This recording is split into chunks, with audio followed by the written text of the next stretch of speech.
Ja, hát a vadászat nem sikerült. Én nem találok egy nyomvat húst.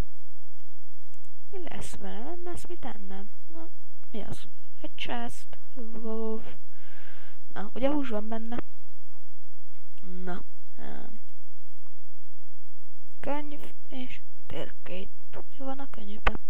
Felfedeztem egy furcsa helyet. A térkép megmutatja az utat.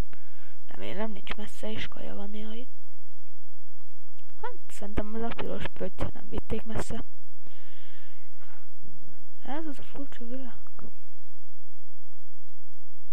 Na, fizikus. Fizikailag meg kell mérni, mennyire mély. Csak így nem lehet. Pont itt van. Itt van. Hát akkor úgy kell megnéznem, hogy